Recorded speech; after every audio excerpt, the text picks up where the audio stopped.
স্বাগত খেলা টিভির স্পোর্টস নিউজে। আপনাদের সাথে আছি আমি তানিয়া আক্তার। 2034 ফিফা বিশ্বকাপ আয়োজকের স্বত্ব বিনা প্রতিদ্বন্দ্বিতায় পেয়েছে সৌদি আরব। গতকাল ভার্চুয়াল ফিফা কংগ্রেসের ভোটাভুটিতে সৌদি আরব একমাত্র প্রার্থী ছিল। ফিফা সদস্যরা হাততালি দিয়ে এ প্রস্তাব সমর্থন জানান।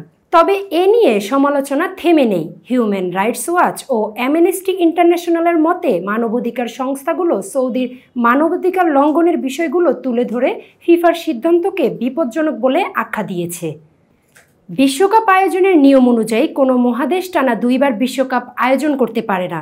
2026 ও 2030 বিশ্বকাপের আয়োজক দেশগুলো হলো উত্তর আমেরিকা, ইউরোপ, আফ্রিকা এবং দক্ষিণ আমেরিকা। এশিয়া ও ওশেনিয়া অঞ্চলের এই দেশগুলোর জন্য 2034 আয়োজনের দরজা খোলা ছিল। অস্ট্রেলিয়া ও ইন্দোনেশিয়া আগ্রহ দেখালেও শেষ পর্যন্ত সরে যায়।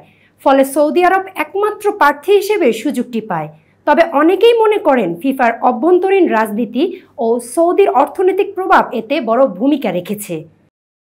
দর্শক, আজ এই পর্যন্তই। এতক্ষণ সাথে থাকার জন্য ধন্যবাদ।